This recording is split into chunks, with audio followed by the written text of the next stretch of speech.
This channel is for women who are doing fine, but feel quietly lost. I want to start with a sentence that makes people uncomfortable, because truth often does. I live alone. No husband, no boyfriend, no man waiting in the next room. If you're listening closely, you can almost hear the assumptions forming, the quiet judgments, the invisible conclusions people rush to. That something must be wrong, that I must be lonely, that this is a temporary phase, or worse, the aftermath of some failure I don't talk about. But what if the opposite is true? What if the woman who lives alone isn't missing something, but protecting something? What if her solitude isn't weakness, but wisdom? What if this choice, the one we're taught to fear most, is actually the moment her life finally became her own? Most people never ask that question. They're too busy filling silence, too busy convincing themselves that being alone is a problem that needs solving, especially for women, especially after a certain age, especially if you're doing fine on the surface, but no longer willing to perform happiness for anyone else's comfort. I didn't wake up one morning and decide to live alone as some dramatic statement. There was no manifesto, no breakdown, no grand declaration. It happened quietly, the way real shifts usually do. One small decision stacked on top of another. One moment of honesty I couldn't undo. I realized I was tired. Not the kind of tired sleep fixes. The deeper kind. Tired of adjusting my needs to fit into someone else's emotional weather. Tired of explaining myself. Tired of being easygoing when it meant swallowing things that mattered to me. Tired of calling that love. Living alone didn't begin as empowerment. It began as relief. Relief from noise I had normalized. From emotional negotiations I had learned to call compromise. From the constant, low-level anxiety of making sure someone else was okay, even when I wasn't. And here's the part no one prepares you for. When that noise disappears, you don't immediately feel strong. You feel exposed. The silence is loud at first. It asks questions you've been postponing for years. Who am I when no one is watching? What do I actually want without factoring anyone else in? What parts of myself have I been abandoning just to stay chosen? That's why solitude scares people. Not because it's empty, but because it's honest. When I say I live alone, people hear an ending. What I experienced was a beginning. The beginning of waking up without bracing myself. The beginning of evenings that didn't require emotional recovery. The beginning of noticing my own thoughts instead of drowning them out with someone else's presence. There's a particular kind of power that comes from not being needed in the way society expects women to be needed. It's quiet. It doesn't dominate a room, but it shifts the energy. You feel it when a woman stops apologizing for the space she takes up, when she no longer rushes to fill silence, when she's no longer afraid of her own company. That kind of power doesn't ask for approval, and that's why it unsettles people. They ask questions that sound polite, but aren't. Don't you want someone? Aren't you afraid of ending up alone? Isn't it hard? What they're really asking is, how are you surviving without the script I was told I needed? I used to answer those questions carefully, softly, as if my life were a fragile thing that needed justification. I don't do that anymore. Not because I'm angry, but because I finally trust myself enough to let misunderstanding exist. This isn't a story about rejecting love. It's a story about refusing to disappear inside it. If you're listening to this and something in you feels seen or unsettled, you're not imagining it. Maybe you're doing fine. Your life looks stable enough, functional, respectable. But somewhere beneath that, there's a quiet disorientation you don't have language for, a sense that you've been living correctly, but not honestly. That you've been fulfilling roles, but neglecting yourself. This space is for that feeling. If this resonates, if you want more stories that don't shout at you, but sit beside you in the quiet, I invite you to subscribe to this channel. Not for motivation, not for answers, but for companionship in the middle, where many of us actually are. Because the woman who lives alone without a man isn't broken, she isn't behind, and she isn't waiting. She's standing in a place most people are too afraid to reach. And once you understand that, you'll never see solitude or strength the same way again. Alone is not lonely, the lie we were taught. There is a lie we learned so early that we rarely question it. It settles into us quietly, long before we have the words to challenge it. The lie is simple and persistent. If you are alone, you must be lonely. And if you are lonely, something must be wrong. I believed that lie for years. I carried it into relationships, the way you carry a superstition you don't fully believe in, but don't dare ignore either. I stayed longer than I should have. Not because I was deeply loved, but because I was afraid of the alternative. Afraid of empty rooms, afraid of weekends with no plans, afraid of being the woman people lowered their voices around when they spoke about her life. What no one told me is that loneliness doesn't begin when someone leaves. It begins when you stop feeling like yourself while someone is still there. I know that kind of loneliness intimately, the kind that shows up in conversations where you are technically included, but never fully met, the kind that sits beside you on the couch while the television hums, filling the space where intimacy should be, the kind that makes you feel invisible in a room you share with another human being. That loneliness is sharp. It has edges. It makes you doubt your instincts and slowly teaches you to minimize your needs, so the distance doesn't feel so obvious. When I finally lived alone, the quiet startled me. At first, I mistook that stillness for loneliness, because that's what I had been trained to do. I waited for the ache everyone promised would come. I expected to feel incomplete, restless, untethered. Instead, something else happened. My nervous system exhaled, not dramatically, just enough for me to notice the difference. Being alone gave me something relationships never had: uninterrupted access to myself. Without another person's moods, expectations, or unresolved tensions in the room. I began to hear my own inner voice more clearly. It wasn't always saying pleasant things. Sometimes it asked questions I had avoided for years, but it was honest. And honesty, I learned, feels very different from loneliness. Loneliness is a sense of absence. Aloneness is a state of presence. That distinction changed everything for me. When I am alone now, I am not waiting to be filled. I am already here, fully inhabiting my space, my thoughts, my pace. I move through my days without performing connection. I eat when I'm hungry, rest when I'm tired, speak when I have something true to say. There is no audience, no negotiation, no quiet resentment building beneath the surface. The world struggles to understand this. It treats alone as a problem to be solved, rather than a condition to be understood, especially for women. We are praised for being adaptable, accommodating, relational. We are rarely encouraged to ask whether the relationships we maintain are nourishing us or simply keeping us occupied.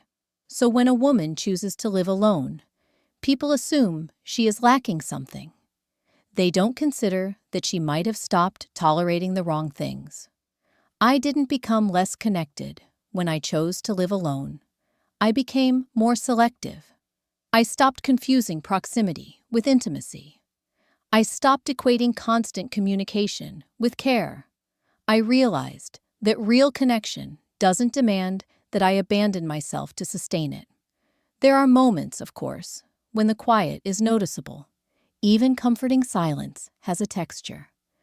There are evenings when the house feels still, in a way that reminds me I am the only one there. But that feeling is clean. It doesn't ask me to contort myself. It doesn't erode my sense of worth. It passes without leaving a bruise. That is how I know the difference now. Loneliness makes you feel smaller. Aloneness gives you room. I think many people fear being alone because they've never been taught how to be with themselves.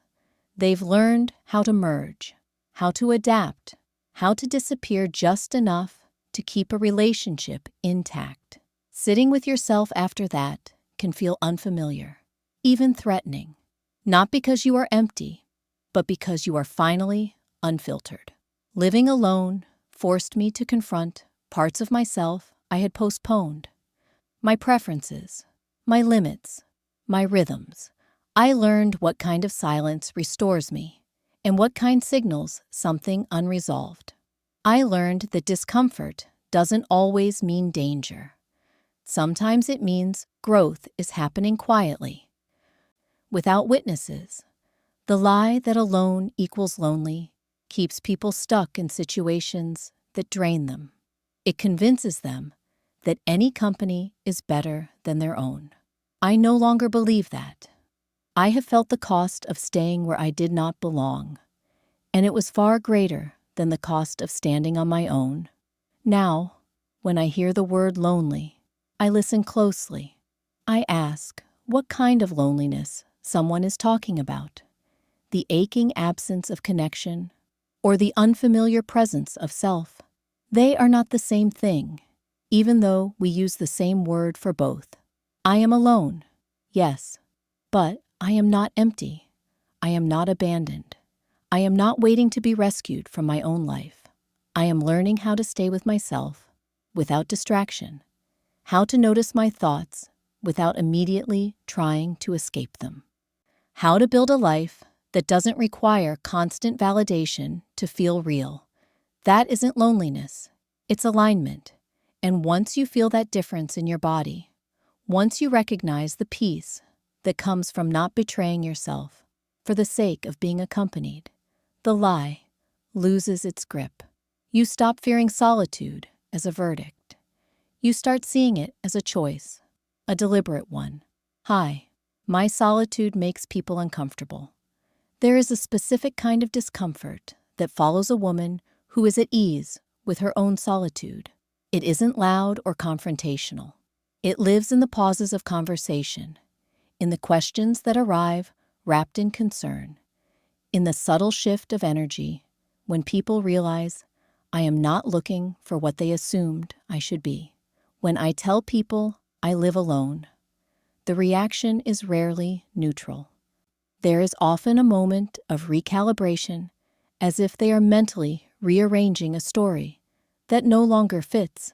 Some smile politely and move on. Others linger, searching for an explanation that will make my choice easier for them to digest. And then there are those who feel unsettled without quite knowing why. My solitude disrupts expectations. It doesn't match the narrative many people were taught to rely on for safety. For a long time, women were told that stability comes from being chosen, from being anchored to someone else's life. When I step outside that structure and remain steady, it creates friction.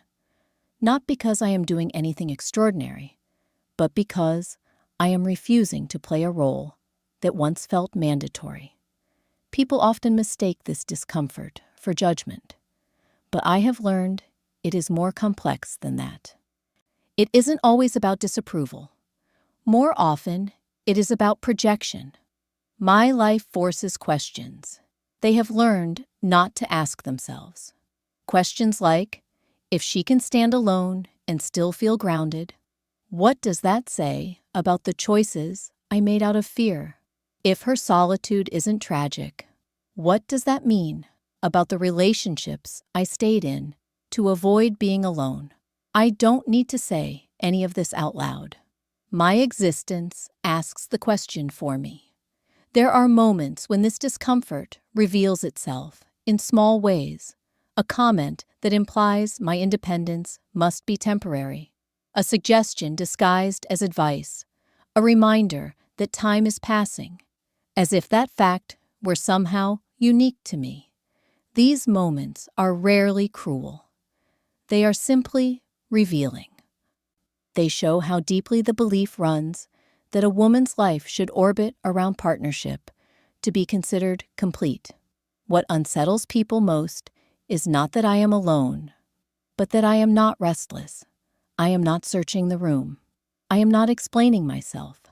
I am not asking to be reassured that my life makes sense.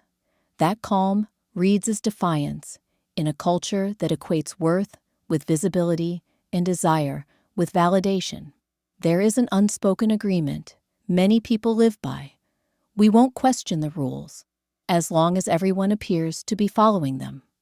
When someone steps out of that agreement without collapsing, it exposes the fragility of the rules themselves. That exposure is uncomfortable. I have noticed that some people respond by trying to reframe my life into something familiar. They assume I must be secretly lonely, or that I am waiting for the right person, or that I have been hurt in a way that explains everything. They need a narrative that restores order, a reason that keeps their worldview intact. I understand this impulse now. For years, I did the same thing when I encountered women who lived differently than I did. I searched for the flaw that would allow me to dismiss the possibility that their choices were valid. It was easier than admitting I had options I was too afraid to consider. My solitude does not accuse anyone, but it does reveal what we've been taught to fear. There is also a subtler layer to this discomfort. When I am at ease with myself, I am not available for emotional bargaining. I am not easily manipulated by urgency or scarcity. I am not driven by the need to prove my worth. That changes the dynamics of interaction, especially with people who are accustomed to being needed in order to feel relevant. Some men interpret this as distance. Some women interpret it as judgment. Neither is accurate. What they are sensing is autonomy, and autonomy has a way of exposing power imbalances that once went unnoticed. I am no longer negotiating my life in order to be more palatable. I am not editing my choices to fit into someone else's comfort zone. This doesn't make me superior. It makes me honest. But honesty without apology can feel confrontational to those who have learned to survive by compromise. I have had to learn not to absorb other people's discomfort as my responsibility. For a long time, I believed that if someone felt uneasy around my choices, I must be doing something wrong. Now I see that discomfort is often a sign that something important has been touched, even if no one knows how to name it yet. My solitude is not a rejection of connection. It is a refusal to participate in relationships built on fear, obligation, or unexamined expectations. When people sense that refusal, it challenges assumptions they have never had to defend before. I don't argue. I don't persuade. I don't justify. I let my life exist as it is. And that, I've learned, is often enough to disturb the quiet consensus people rely on to feel secure. What makes my solitude uncomfortable is not what it takes away. It's what it proves is possible. And possibility, especially the kind that arrives without permission, has always been unsettling. The day I stopped explaining myself. There was no announcement when it happened. No dramatic confrontation. No closing speech delivered with shaking hands. The day I stopped explaining myself arrived quietly, almost unnoticed, like a subtle shift in the air before a storm you don't yet see. But once it happened, nothing moved the same way again.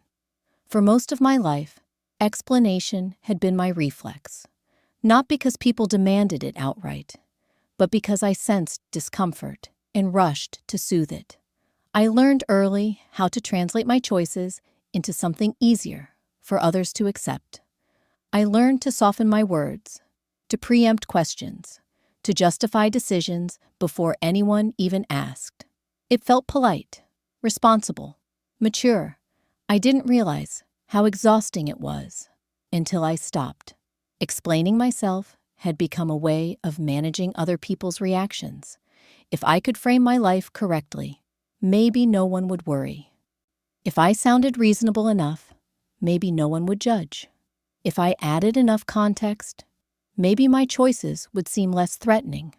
What I didn't see at the time was that every explanation subtly implied doubt. As if my life required a defense. It showed up everywhere, in conversations with family, in casual exchanges with acquaintances, even with strangers who felt entitled to comment on my life. I found myself narrating my decisions like footnotes, adding clarifications that no one had earned. I wasn't lying, but I wasn't standing fully in my truth either. The moment I stopped wasn't rebellious. It was tired. I remember a simple question asked in passing, the kind of question that had once triggered a carefully rehearsed answer. This time, I felt something different rise in me. Not anger, not defiance, just a clear, steady refusal to translate my life into something more digestible. I answered simply. Then I stopped talking. The silence that followed was uncomfortable, not for me, but for the other person. And in that pause, something clicked. I realized that the discomfort I had been trying to prevent for years wasn't mine to carry. That was the day I understood the difference between being accountable and being available for interrogation. Stopping explanations didn't make me secretive. It made me precise. I spoke when I had something to say, not when I felt pressured to justify my existence. I stopped filling conversational gaps with reassurance. I stopped performing emotional labor to keep everyone else calm. What surprised me most was how much energy returned to me once I stopped giving it away in the form of justification. My thoughts felt less scattered. My body felt steadier. I wasn't constantly scanning the room for reactions or recalibrating my words mid-sentence. I hadn't changed my life. I had changed my posture within it. There is a particular vulnerability in standing without explanation. It means allowing others to misunderstand you. It means resisting the urge to correct every assumption, to clarify every narrative, to make sure your life aligns with someone else's expectations. That vulnerability felt terrifying at first. Then, it felt liberating. I began to notice how often explanations are demanded from women, not out of curiosity, but out of control. Questions framed as concern often carry an unspoken requirement. Reassure me that your choices won't disrupt my worldview. When I stopped complying with that requirement, some people grew distant. Others grew curious. A few grew quiet. All of it was information. I learned that the people who truly respected me didn't need elaborate reasoning. They listened. They accepted. They didn't require my life to mirror their own in order to feel secure. The rest slowly drifted away or stayed at a distance where my choices no longer threatened them. I stopped seeing that as loss. The absence of explanation created space for something else to emerge: internal authority.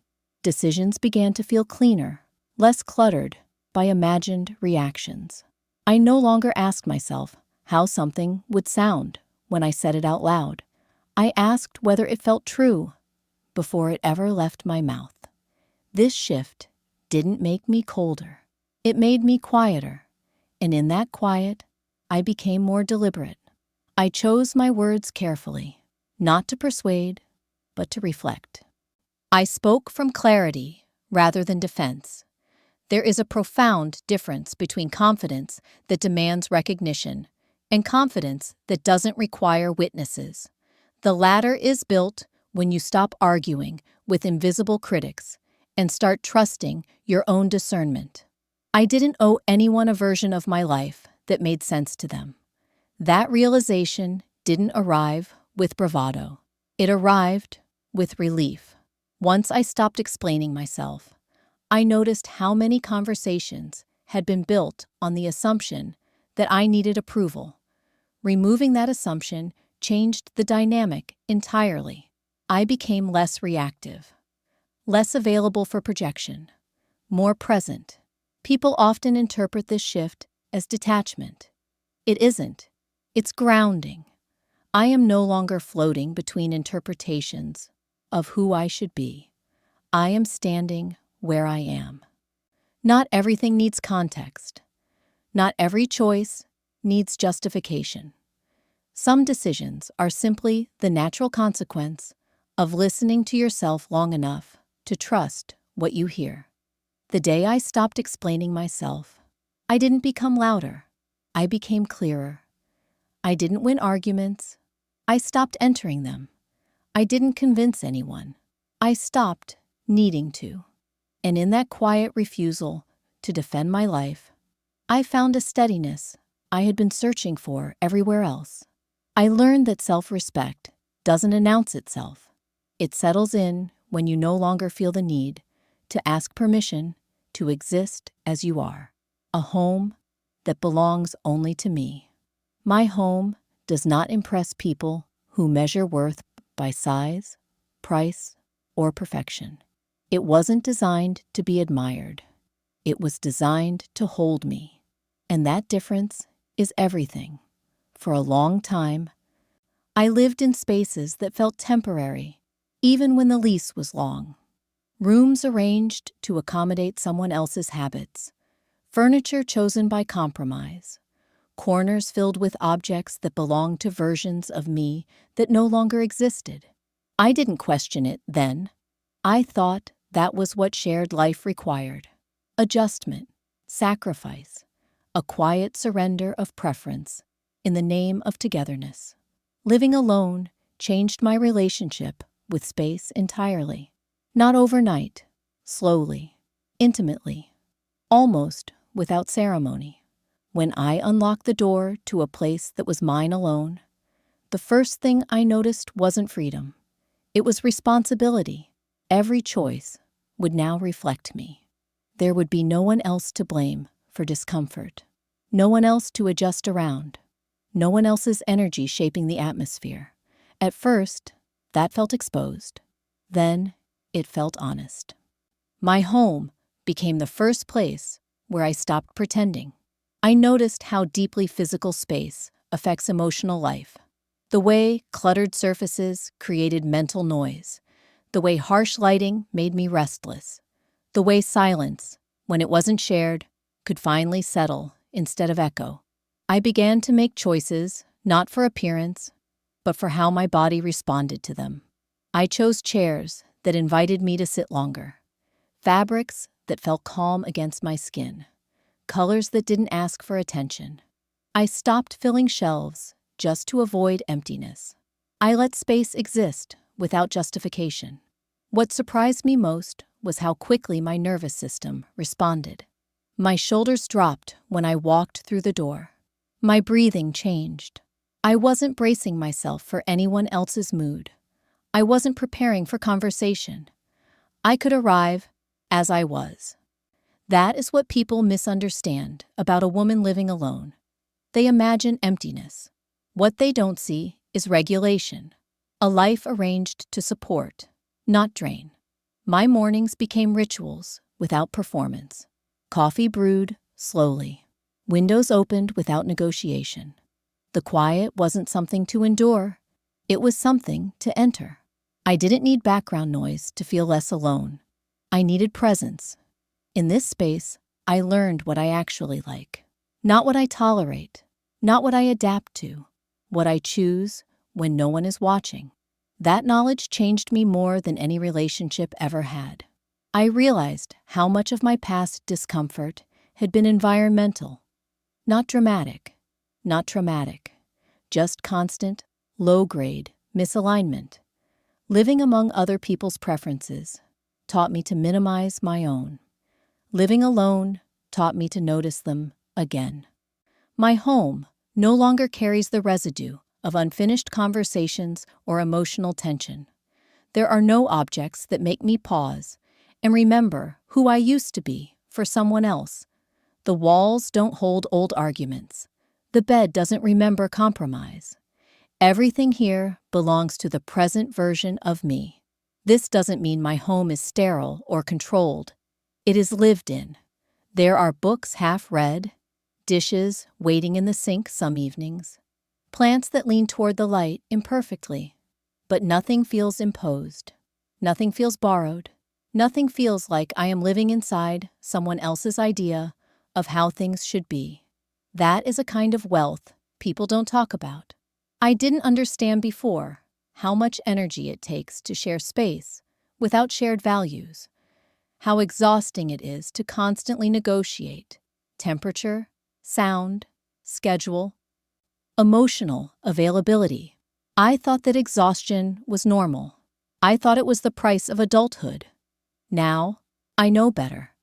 Living alone allowed me to design a life that doesn't require recovery at the end of the day.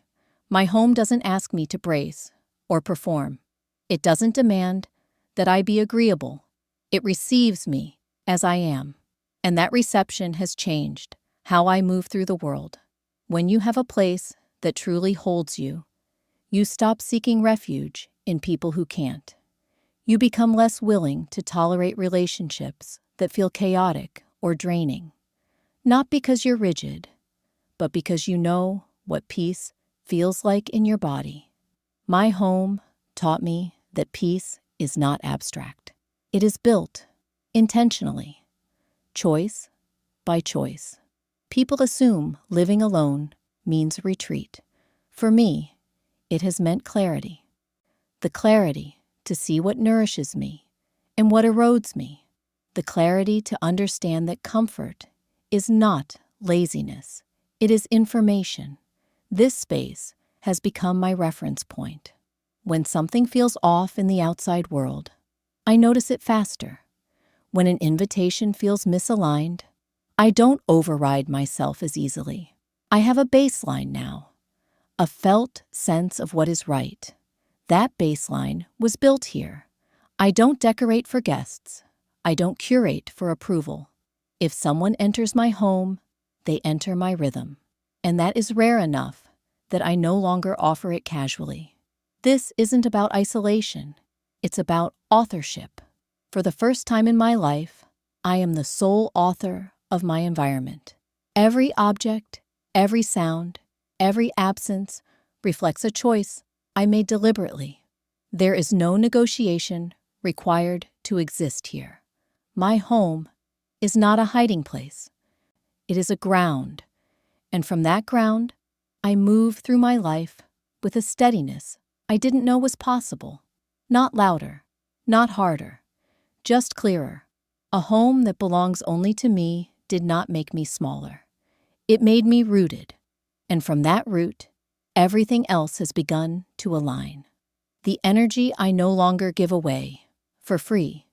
For most of my life, I didn't realize energy was something I was allowed to protect. I thought it was meant to be spent freely, generously, endlessly, especially as a woman. I was praised for being available, accommodating, responsive. I learned that being good meant being reachable, emotionally fluent, willing to hold space even when my own was collapsing quietly. What I didn't understand then was how expensive that kind of generosity can be. I gave my energy away in small, socially acceptable ways. Answering messages I didn't want to answer. Staying in conversations long after I felt myself drifting. Saying yes when my body said no, simply because it felt easier than explaining. listening deeply to problems I wasn't responsible for solving, carrying emotional weight that wasn't mine, just because I had the capacity to carry it. Capacity, I learned, is not consent. The cost didn't arrive all at once. It accumulated slowly. I felt it in the way my evenings left me depleted, even when nothing dramatic had happened, in the way my patience thinned without warning, in the quiet resentment that crept in when I realized how much of myself I had given to people who barely noticed the effort. For a long time, I blamed myself. I told myself I was tired because I wasn't organized enough, resilient enough, grateful enough. I never considered that the exhaustion might be relational, that I was bleeding energy through 1,000 invisible cuts. Living alone sharpened my awareness of this. When my space became quieter, I could finally hear where my energy was going. I noticed how certain interactions left me tense long after they ended, how some people felt light to be around, while others left me strangely hollow. I began paying attention not to what was asked of me, but to what it cost me. That was the beginning of discernment. I stopped responding immediately, just because I could.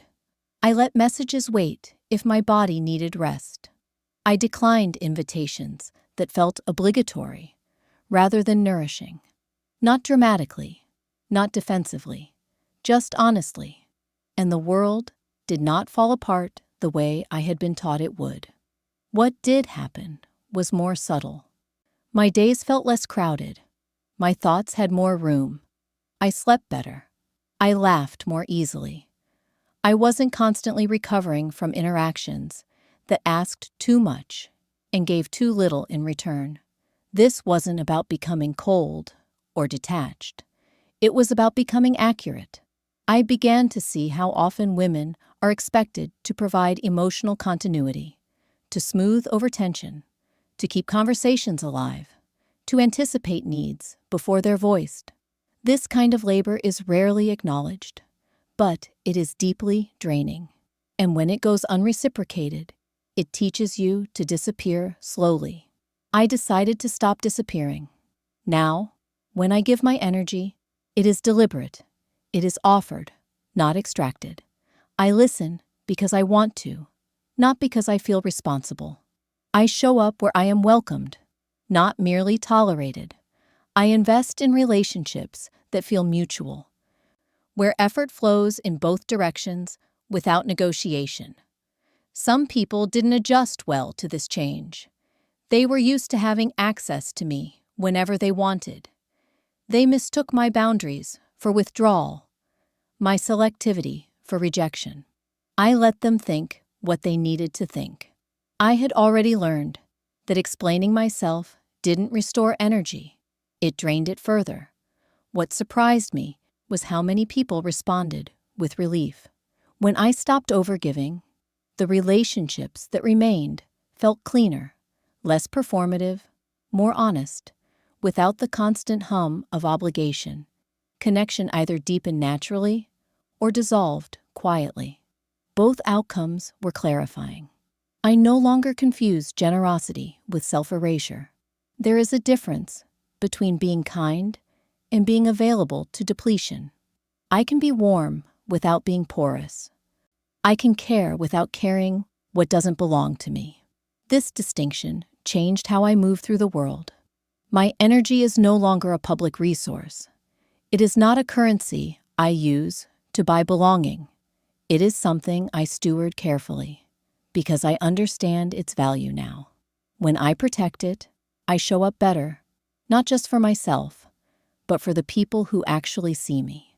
This shift didn't make my life smaller. It made it more intentional. I have fewer conversations, but they matter more. Fewer commitments, but deeper presence. I am no longer stretched thin across too many expectations to feel grounded anywhere. I used to think boundaries were rigid lines drawn out of fear. Now I see them as acts of clarity. They tell me where I end and where others begin. They allow me to remain myself in connection instead of dissolving into what is required. Protecting my energy isn't about control. It's about respect. Respect for my time, my emotional bandwidth, my inner life. Respect for the fact that I am not endlessly renewable, and that pretending otherwise benefits no one. I don't owe the world constant access to me. I don't owe responsiveness at the expense of presence. I don't owe my attention to anyone who asks without considering the cost. When I stopped giving my energy away for free, I didn't become less generous. I became more aligned. What I offer now is real. It comes from a place of fullness, not obligation, and that difference is felt. There is a quiet power in knowing when to engage and when to step back, in choosing rest over reaction, in understanding that energy, once protected, becomes a source of steadiness rather than exhaustion. This is not about doing less. It's about doing what matters without betraying myself in the process. And once you learn that distinction, you never give yourself away the same way again. I'm not avoiding love. I'm avoiding collapse. People often assume that a woman who lives alone must be afraid of love, that she's hiding from it or punishing herself for past disappointments. I understand why it looks that way from the outside. Stepping back can easily be mistaken for retreat. But what I'm avoiding has never been love itself. I'm avoiding collapse. I know what it feels like to love in a way that costs you your center. To bend so gradually, you don't notice the shape of yourself changing until you can no longer recognize where your own edges are. I didn't enter those relationships recklessly. I entered them with hope, with openness, with the belief that closeness required compromise, and that compromise, if you were generous enough, would eventually be rewarded with security. What no one warned me about was how easy it is for compromise to turn into erosion. I have loved in ways that felt expansive at first, intimate, promising, and then slowly I began to shrink inside those bonds. Not because I was asked to explicitly, but because it seemed necessary to keep the peace. I adjusted my tone, softened my needs, learned which parts of myself were easier to bring forward and which ones caused tension when they appeared. At the time, I called that maturity. Now I recognize it as self-abandonment. The collapse didn't arrive as a dramatic ending. It came as a quiet disorientation, a sense that my life was no longer fully mine, that my internal compass had been replaced by someone else's expectations. I was still functioning, still showing up, but something essential was missing. I had lost the feeling of being rooted in myself. When those relationships ended, people assumed the pain would make me more cautious, more closed. What actually happened was more precise. I became more discerning. I stopped confusing intensity with intimacy. I stopped believing that longing alone was proof of compatibility. Love, I learned, should not require me to disappear in order to survive it. This is the line I no longer cross. Not out of fear, but out of memory. I remember what it cost me to override my instincts. I remember the exhaustion of constantly monitoring someone else's emotional state. I remember how easily I mistook being needed for being loved. Avoiding that pattern is not avoidance of love. It is loyalty to myself. I still want connection. I still want closeness. I still want to share my life with someone who sees me fully. But I am no longer willing to trade my clarity for companionship. I am no longer interested in bonds that require me to dull my awareness or silence my truth in order to keep them intact. The kind of love I am open to now moves differently. It doesn't rush. It doesn't demand proof. It doesn't create urgency where none is necessary. It doesn't feel like a test I have to pass in order to stay included. This shift has changed how people respond to me. Some interpret my steadiness as distance. Others see it as resistance. A few assume I've become too guarded. I let them believe what they need to believe. I know what I am protecting. I am protecting the version of myself that took years to rebuild after collapse. The version that learned how to listen inward again. The version that no longer measures love by how much discomfort she can endure. I no longer romanticize struggle as depth. I no longer confuse chaos with passion. I no longer mistake volatility for connection. Those narratives are compelling, especially when you've been taught that love should be dramatic to be meaningful. But drama has a way of masking imbalance. And imbalance, over time, takes its toll. Avoiding collapse means I move more slowly now. I ask different questions. I pay attention to how I feel in someone's presence, not just how I feel about them. I notice whether I am more myself or less, whether my body relaxes or tightens, whether my voice grows clearer or quieter. These signals matter to me now. They are not obstacles to love. They are guides.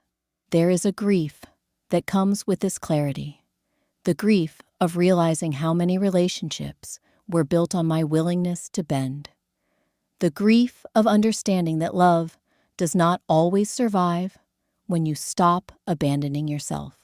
I allow myself to feel that grief without letting it pull me backward. I am not closed. I am calibrated. If love enters my life again, it will have to meet me where I am, not where I am willing to disappear.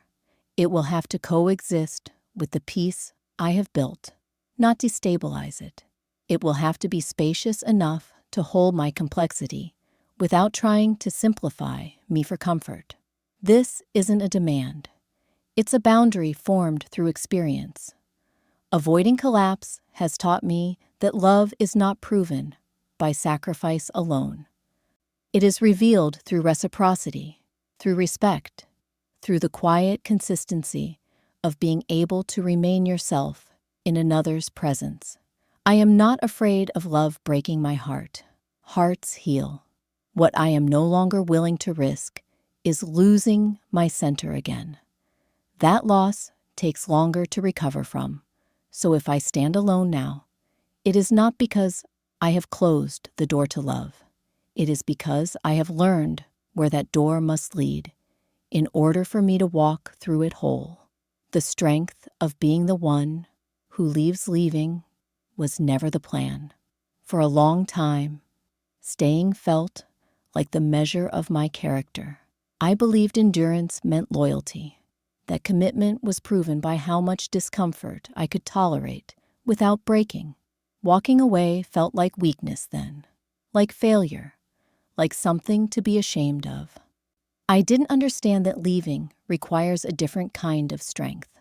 I stayed in situations longer than I should have, not because they were right, but because I had learned to see departure as betrayal.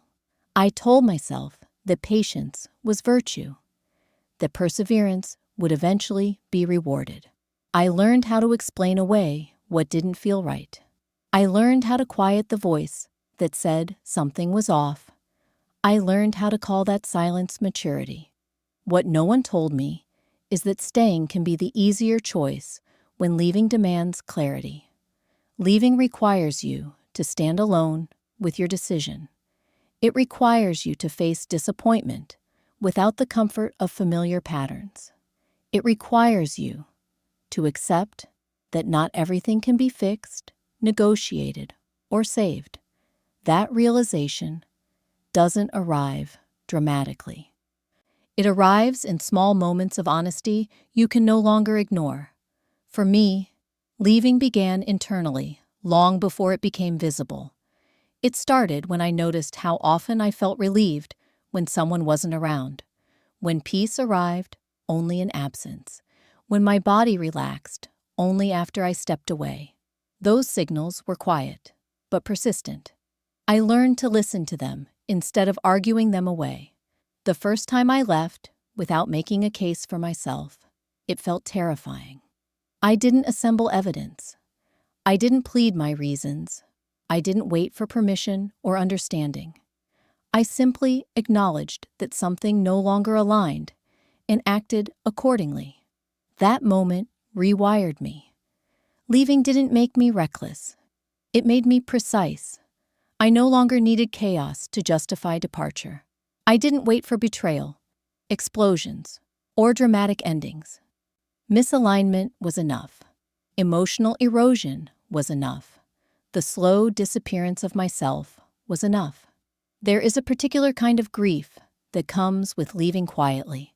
It doesn't announce itself. It doesn't provide closure on demand. It leaves you alone with your choice and all the questions other people think you owe them answers to. That solitude is not comforting at first. It tests your resolve, but it also sharpens it. I learned that being the one who leaves means relinquishing control over how the story is told. Some people will call you cold. Others will say you gave up too easily. A few will rewrite the past to make your decision easier for them to dismiss. You don't get to manage those narratives. You only get to decide whether you live in alignment with yourself. That was the hardest lesson. For years, I believed strength looked like staying and enduring. Now I understand that strength also looks like choosing yourself, when staying requires self-erasure. It looks like walking away before resentment calcifies. It looks like honoring your internal boundaries, even when doing so disappoints others. Leaving taught me the difference between attachment and integrity. I no longer leave in anger. I leave in clarity. There is no performance, no grand exit, just a quiet recognition that my presence is no longer sustainable here. That recognition carries a steadiness that doesn't require validation. What surprised me most was how much energy returned to me after I left. The constant background tension disappeared. My thoughts felt less tangled. I stopped rehearsing conversations that would never resolve anything. The absence of conflict was not empty. It was restorative. Being the one who leaves also taught me how to stay when it actually matters. I am more committed now, not less. I invest deeply where reciprocity exists. I remain present where growth is mutual. I don't threaten departure to gain leverage. I stay because I want to, not because I'm afraid of what happens if I don't. This discernment came from learning that leaving is not the opposite of commitment. It is a refusal to commit to what diminishes you. There is a cultural story that frames women who leave as difficult, impatient, or unrealistic. That story benefits systems that rely on our silence. I no longer internalize it. I know the courage it takes to walk away without applause, without certainty, without knowing exactly what comes next. Leaving doesn't guarantee ease. It guarantees honesty. I have left relationships. I have left friendships. I have left environments that once felt safe, but no longer allowed me to be whole. Each time, the fear was real, and each time, the relief was deeper than I expected. I don't romanticize departure. It is not always empowering. Sometimes it is simply necessary. Sometimes it hurts. Sometimes it leaves you questioning yourself in the quiet moments afterward. But even then, there is a steadiness beneath the doubt, a sense that you did not betray yourself to maintain appearances. That steadiness is the strength I trust now. Being the one who leaves taught me that my life is not something to be negotiated endlessly. It is something to be lived deliberately. I am no longer waiting for situations to collapse under their own weight before I step away. I listen sooner. I act earlier. I respect the signals my body and mind send me. Leaving has become an act of self-respect, not self-protection. And the more I honor that, the less dramatic my life becomes.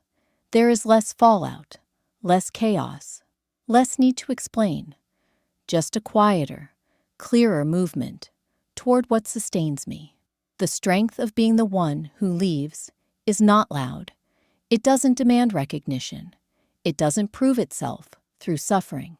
It shows up as the courage to choose alignment over familiarity, integrity over comfort, and truth over endurance.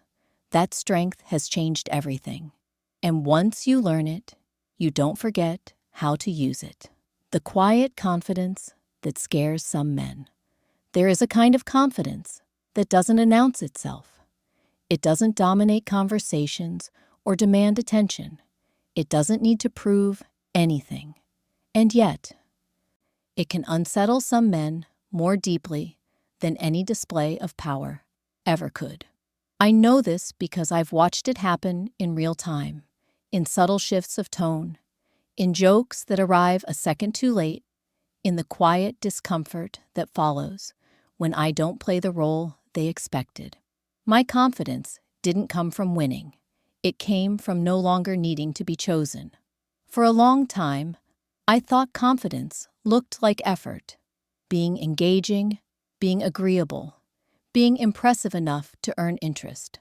I believed it lived in performance, in charm, in flexibility, in the ability to adapt quickly to what someone else wanted from me. That version of confidence was exhausting, and it was never mine. The confidence I carry now is quieter.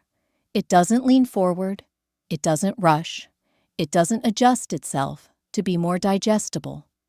It exists whether or not it is acknowledged, and that is precisely why it feels unfamiliar to some men. I don't need to be rescued. I don't need to be led. I don't need to be reassured that I am enough. That doesn't mean I reject partnership or collaboration. It means I don't enter interactions from a place of deficit. I'm not looking for someone to stabilize me, complete me, or give my life meaning. I already have a center. When a man is used to being needed in order to feel valuable, this can feel disorienting. Not because I am doing anything confrontational, but because I am not offering the familiar cues. I am not asking for validation. I am not subtly auditioning for approval. I am not shaping myself to be more desirable. I am simply present. That presence changes the dynamic. I've noticed how often confidence in women is tolerated only when it is framed as insecurity in disguise. Ambition softened with self-doubt. Independence paired with a plea to be understood. Strength made palatable by constant reassurance that it doesn't threaten anyone. When those buffers disappear, when a woman stands without apology or explanation, it challenges assumptions that go unspoken. Some men respond with curiosity, others with withdrawal, a few with defensiveness masked as humor. I don't take it personally. I recognize it as a moment where expectations collide with reality. I am not trying to intimidate anyone. I am simply no longer managing myself to make others comfortable. This confidence doesn't come from believing I am superior. It comes from knowing I am whole. There is nothing to negotiate in that knowing. I don't need to convince anyone of my worth. I don't need to diminish myself to be desirable. I don't need to play small so someone else can feel large. That shift didn't happen overnight. It was built slowly, through solitude, through leaving, through learning how to trust my own internal signals, through understanding that attraction rooted in imbalance always comes with a cost, through realizing that being admired for your neediness is not the same as being respected for your autonomy. When I enter a room now, I'm not scanning for approval. I'm not measuring myself against anyone else. I'm listening, observing, feeling into the space. That groundedness reads as distance to those who expect immediacy. It reads as disinterest to those accustomed to pursuit. It reads as threat to those who rely on power dynamics that require asymmetry. But it isn't any of those things. It's self-containment. There is a difference between confidence that demands attention and confidence that doesn't require witnesses. The latter can feel unsettling because it cannot be easily influenced. It doesn't respond predictably to praise or withdrawal. It doesn't collapse under indifference. It remains steady, whether it is desired or ignored. That steadiness changes how men approach me. Some rise to it. They slow down. They show up more honestly. They engage from curiosity rather than control. Others drift away, unsure how to position themselves when there is nothing to fix, no insecurity to leverage, no role to step into. I let them go. This confidence does not reject masculinity. It rejects dependency, disguised as desire. It rejects dynamics where one person's sense of worth depends on the other's diminishment. It refuses scripts that equate love with power imbalance. I still appreciate presence, depth, emotional intelligence. I am not uninterested in partnership. I am uninterested in shrinking to accommodate someone else's comfort. What scares some men is not that I don't need them. It's that I want them, only if they can meet me, without control, without performance, without needing to be essential in order to feel significant. That requires a level of internal stability not everyone has cultivated. I don't explain this. I don't correct misunderstandings. I let my life speak for itself. There is a freedom in no longer calibrating myself to be less threatening, in allowing silence to exist without filling it, in letting attraction develop or not without manipulation, in understanding that not being chosen by everyone is not a loss. It is a filter. The men who are unsettled by my confidence are not my problem to solve. They are information. They show me where a dynamic would have required me to bend in ways I no longer will. The men who are drawn to it approach differently. They listen more. They don't rush. They don't test.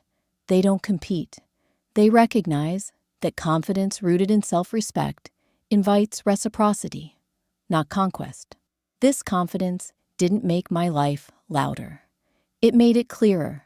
It didn't narrow my options. It refined them. It didn't isolate me. It aligned me. I am no longer interested in being impressive. I am interested in being real. And that reality, unembellished and unnegotiated, carries a weight that not everyone is prepared to hold. That's not something I apologize for. It's simply the result of no longer abandoning myself to be understood. Loneliness still visits, but it doesn't decide. Loneliness still finds me sometimes. I won't pretend it doesn't. Anyone who tells you solitude means the absence of loneliness is selling another comforting lie. Loneliness is part of being human, not a personal failure, not a verdict on the life I've chosen. The difference now is this. Loneliness no longer gets to make my decisions. It used to. There were times in my life when the slightest hint of loneliness felt unbearable. A quiet evening, a weekend with no plans, a stretch of time where no one reached for me. I interpreted those moments as warnings, as signs that something was wrong, that I was falling behind, that I needed to fix my life quickly before the silence hardened into something permanent. Loneliness back then didn't just visit. It ruled. I made choices from that place. I stayed longer than I should have. I returned to conversations that drained me. I accepted attention that felt thin, simply because it was attention. I confused being wanted with being seen. Loneliness, when unchecked, has a way of shrinking your standards without you noticing. Now, when loneliness arrives, it feels different. It doesn't crash through the door. It sits quietly beside me. It shows up in specific moments, Late at night when the house is still, during holidays when the world seems paired off, when I witness tenderness between others and feel the absence of it in my own life. I notice it. I don't fight it, but I also don't hand it the steering wheel. That took time to learn. Loneliness is a feeling, not a command. It carries information, not instructions.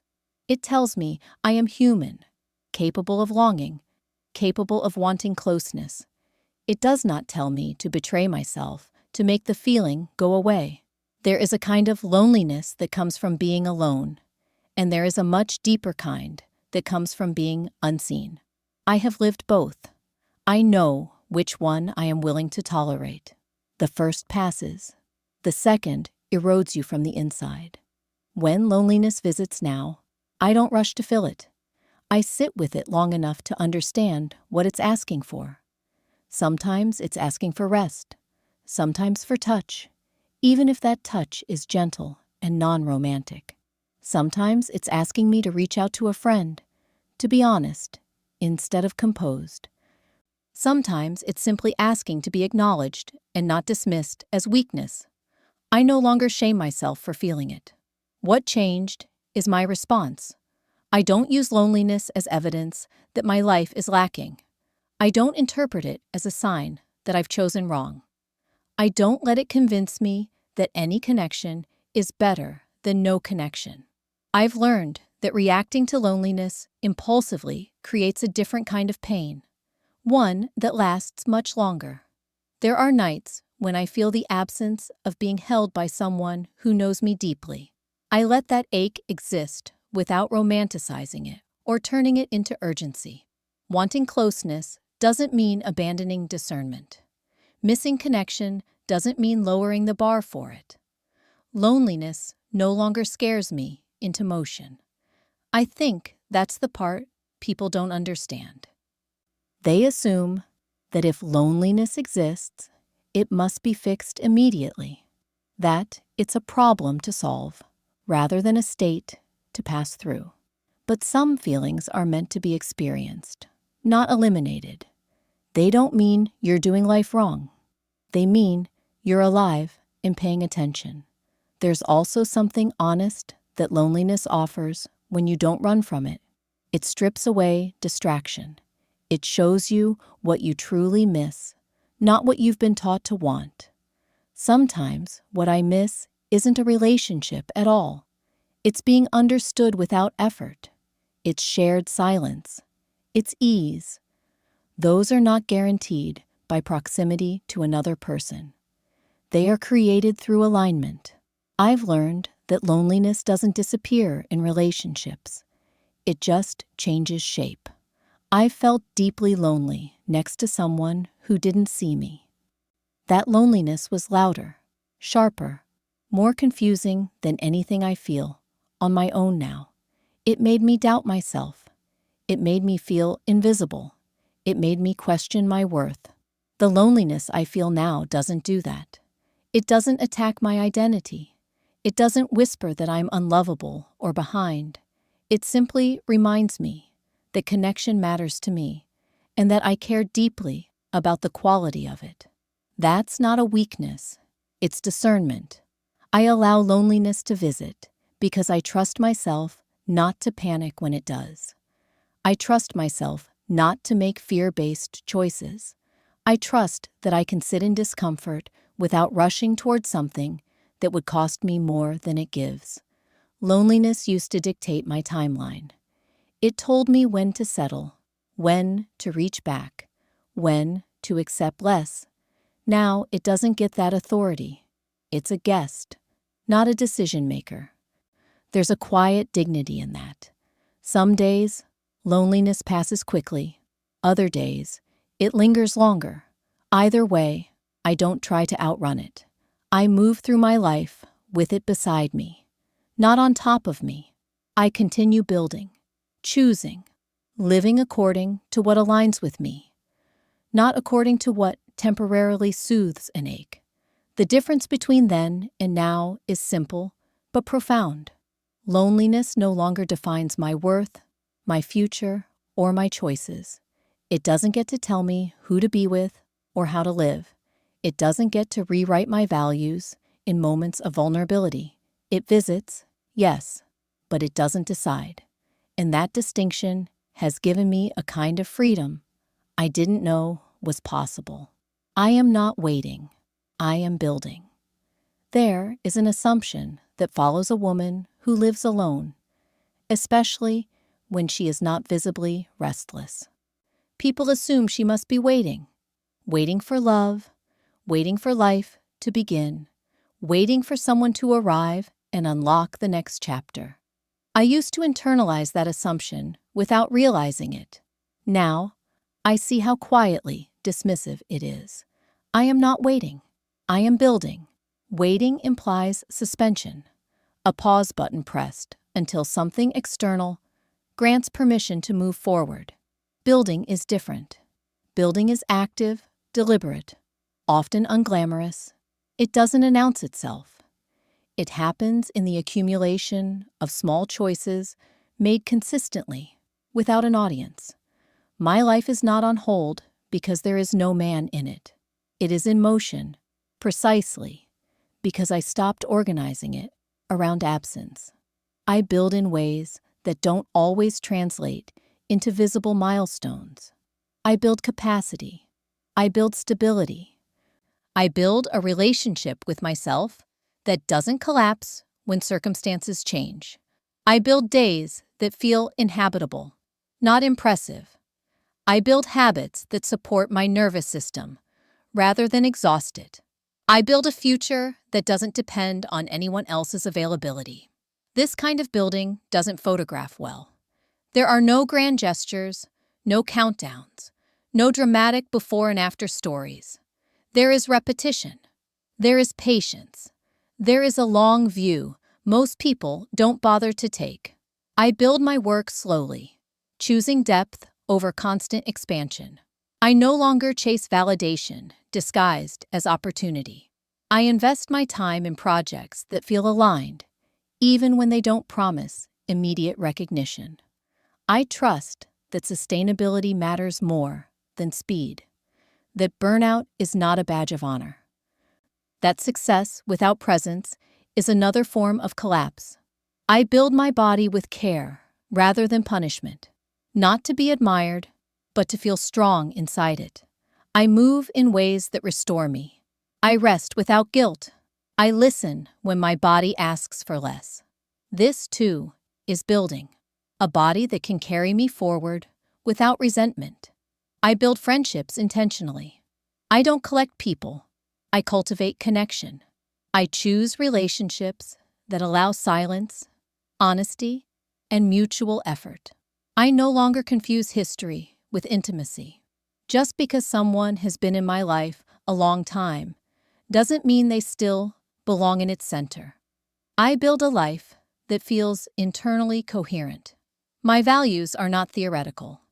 They show up in how I spend my mornings, how I end my days, how I respond to discomfort. They shape what I say yes to, and, more importantly, what I decline without explanation. People sometimes mistake this for rigidity. It isn't. It's focus. Waiting would mean I am conserving myself for a future scenario. Building means I am inhabiting my life now, fully, without bargaining with time. I don't believe love is something that arrives only when everything else is complete. But I also don't believe love should be the scaffolding that holds a life together. If partnership enters my life, it will enter something already standing. This doesn't mean I am indifferent to love. It means I am no longer arranging my life around its potential arrival. I am not shaping myself to be more acceptable, more available, more convenient. I am shaping a life that feels true to me, whether or not it is ever shared. That choice has changed my relationship with time. I no longer experience it as pressure. I don't feel chased by invisible deadlines. I don't measure my worth against someone else's timeline. Time is no longer something that is happening to me. It is something I am working with. Building requires faith, but not the kind people talk about loudly. Quiet faith. Faith that the work I am doing internally matters even when it isn't immediately reflected back to me.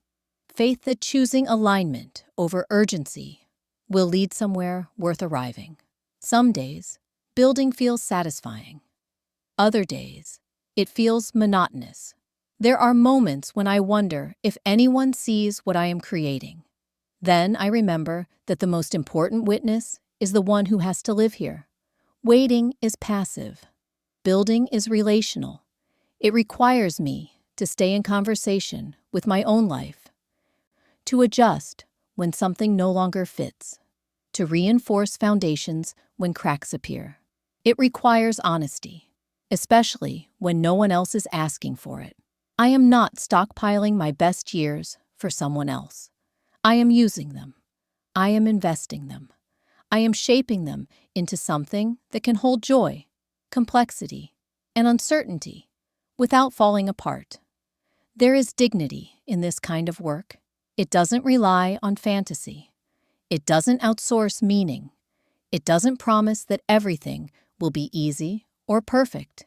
It promises only that I will not abandon myself while waiting for someone else to arrive. If love comes, it will meet me mid-construction, not at the finish line. It will have to respect the structure I've built, not rearrange it to suit itself. It will have to add, not replace. And if love doesn't come in the form I was once taught to expect, my life will not be smaller for it. It will be complete in a different way, a way that is grounded, deliberate, and earned. I am not standing still. I am not paused. I am not waiting for permission. I am building something that can stand whether or not anyone ever joins me inside it. And that, more than anything, has changed how I understand fulfillment. If love comes, it must enter gently. If love comes, it cannot arrive loudly. It cannot crash into my life with urgency, demands, or promises made too quickly. I no longer mistake intensity for depth or momentum for meaning. The life I've built has its own rhythm now, and anything that enters it must learn that rhythm before trying to change it. I don't need love to save me.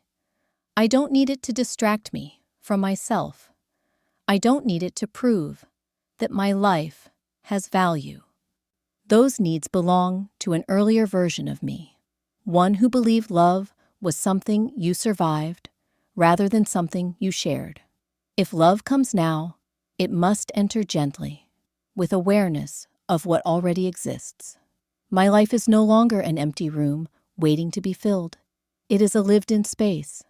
There are routines here, silences that mean something, boundaries that were not placed out of fear, but out of care. Anyone who steps into this space must understand that disruption is not the same as passion, and invasion is not intimacy.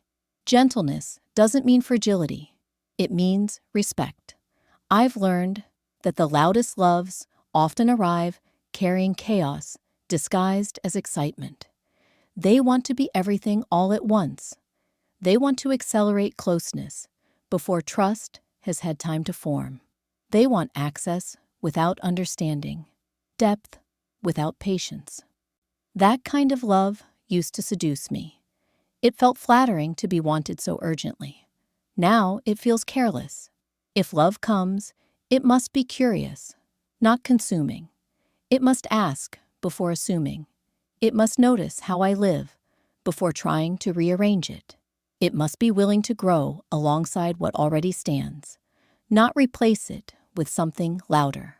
I pay attention now to how someone enters my life. Do they listen, or do they perform? Do they respect my pace, or do they subtly push against it? Do they bring presence, or do they bring pressure?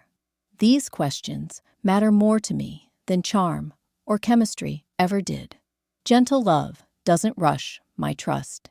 It doesn't interpret my independence as distance. It doesn't demand constant reassurance to feel secure. It understands that closeness built slowly has a different quality to it, one that lasts. I am not interested in being swept away. I am interested in being met.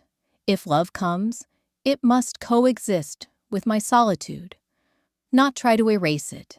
Solitude is no longer a waiting room.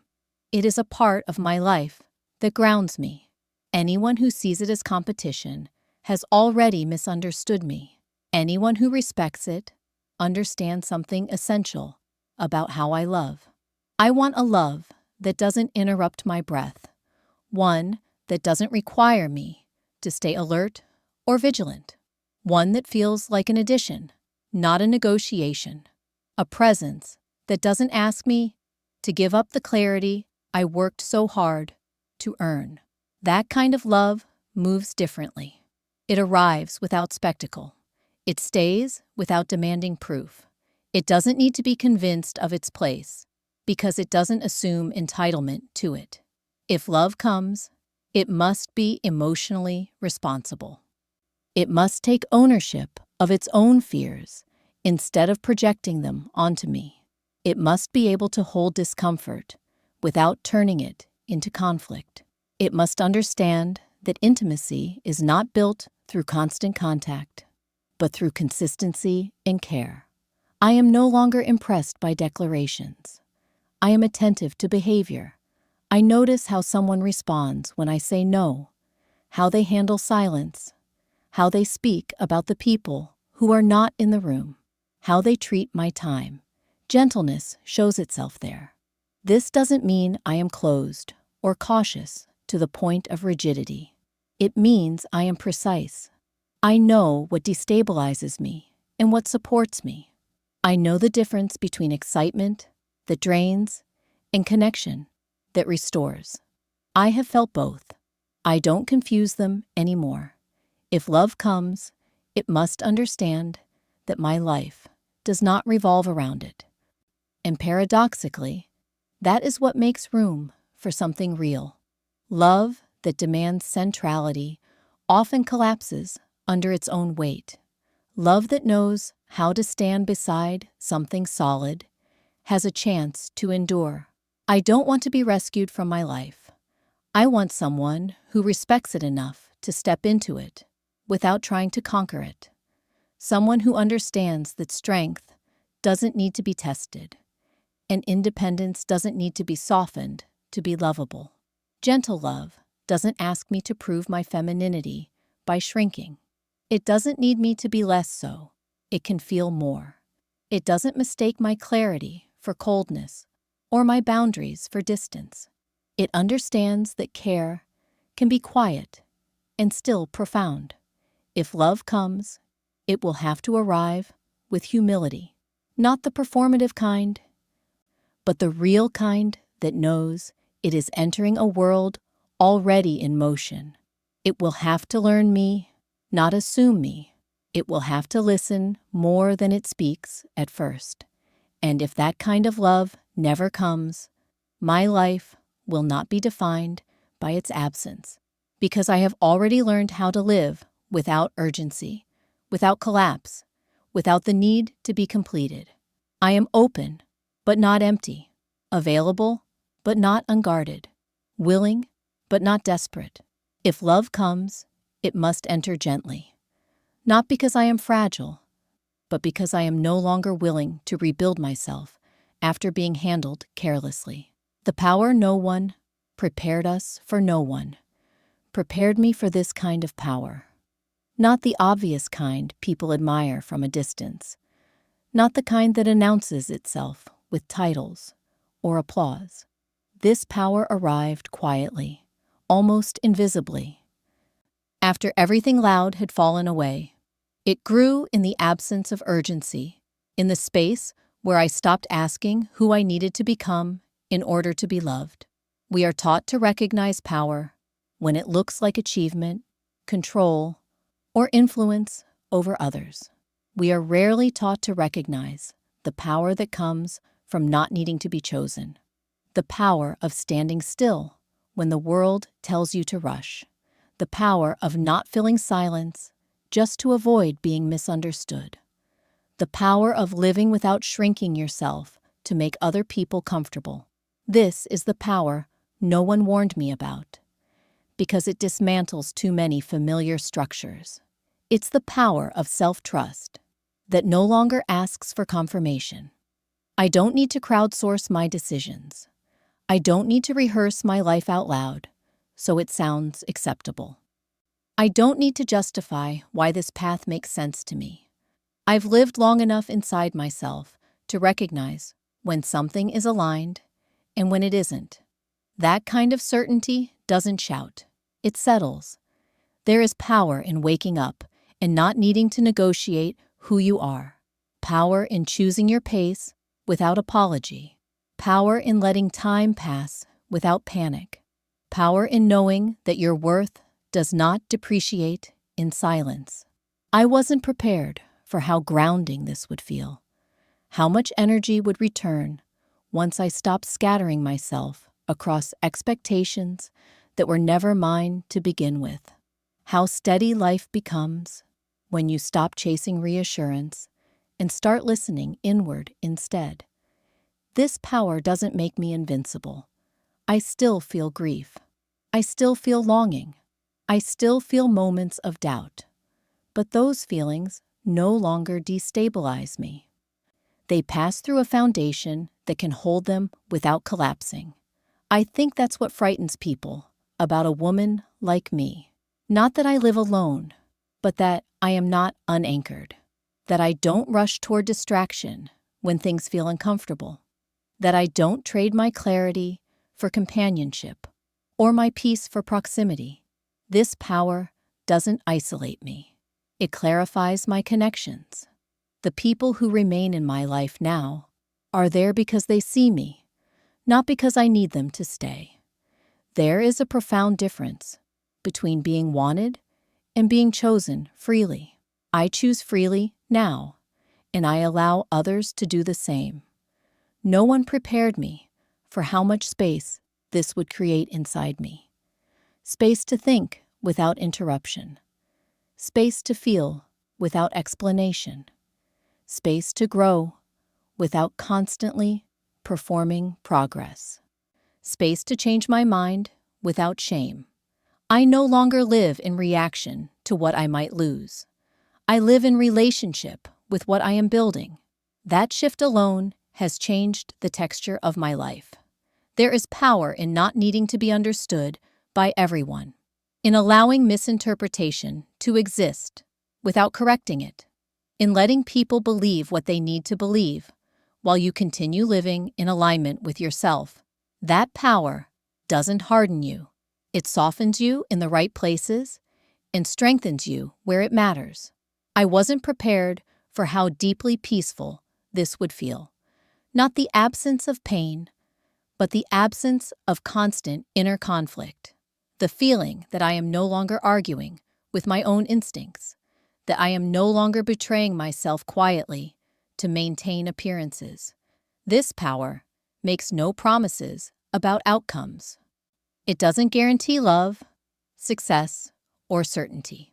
What it offers instead is something far more stable: integrity. The ability to live inside your own life without fracture. I am no longer divided between who I am and who I present. That unity is rare, and it is powerful.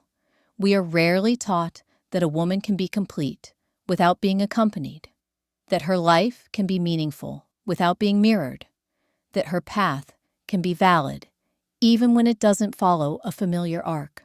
I had to learn that on my own, slowly, through living it. This power isn't loud enough to trend. It doesn't sell well. It doesn't flatter the system that profits from women doubting themselves. That's why no one prepares us for it. But once you feel it, once you recognize the steadiness that comes from choosing yourself without resentment, you don't forget it. I am not ahead of anyone. I am not behind. I am exactly where I am, fully present in my own life. And that presence carries a weight that doesn't need to be proven. This is the power that comes after striving, after explanation, after collapse, after urgency loses its grip. It is the power of being whole without spectacle, of living deliberately without apology, of knowing that you are not broken, not lacking, not waiting to be completed. You are simply in the middle, and that middle, when inhabited fully, holds more strength than anyone ever taught us to expect. This is the power no one prepared us for, and once you step into it, you realize something quietly radical. Nothing was missing. You were never late to your life. You were becoming. When I look back at the woman I once was, I don't see someone weak or naive. I see someone surviving with the tools she had at the time. I see a woman who tried to belong, who tried to love well, who tried to be reasonable, flexible, patient. I see someone who believed that if she explained herself clearly enough, gave enough, stayed long enough, life would eventually feel stable. What changed wasn't one dramatic event. It was a series of quiet recognitions. The realization that being chosen is not the same as being respected. That company is not the same as connection. That silence is not always emptiness. And that peace, once tasted, cannot be unlearned. This story is not about rejecting love. It's about refusing collapse. It's about a woman who stopped bargaining with her own intuition, who learned that leaving can be an act of integrity, that solitude can be a form of alignment, that loneliness, while real, does not deserve authority over her life. Living alone did not make me smaller. It stripped away what was never mine to carry. It taught me how to listen inward, how to notice my body's signals, how to recognize when something costs more than it gives. It taught me that energy is sacred, time is finite, and presence should never be begged for. I didn't become invulnerable. I became honest. The power I found was not loud. It didn't announce itself with confidence, slogans, or dramatic reinventions. It arrived quietly, in mornings without anxiety, in evenings without emotional recovery, in decisions made without needing approval. It showed up when I stopped explaining myself and started trusting myself. For the audience listening right now, the lesson is not choose solitude or reject relationships. That's not the point. The lesson is this: stop outsourcing your sense of wholeness. Stop making fear the architect of your decisions. Stop confusing urgency with truth. You can apply this in small, grounded ways. Notice how you feel after interactions, not just during them. Pay attention to what drains you versus what steadies you. Allow loneliness to exist without letting it rewrite your standards. Build a life that feels inhabitable now, not one that waits for permission from a future scenario. If love comes, let it enter gently. If it doesn't, let your life still be full. Either way, refuse to abandon yourself to meet expectations that were never designed with your well-being in mind. This story isn't about being ahead or behind. It's about being present, about understanding that the middle, this uncertain, quiet, unglamorous space, is where real strength is formed. And that brings me to the soul of this channel. You're not broken. You're just in the middle. Before you go, here's a small question for you. Which resonates more with you right now? A. I'd rather be alone than lose myself again. B. I still fear being alone more than being unhappy. Comment A or B below and tell me why. I read your responses, and so do others who may feel less alone when they see your words. And if you have a perspective, a doubt, or a lived experience you want to share, leave a comment. This space isn't about teaching. It's about recognizing ourselves in each other. If this story spoke to you, subscribe to the channel. Not out of impulse, but out of choice. Your support is what allows this quiet work to continue.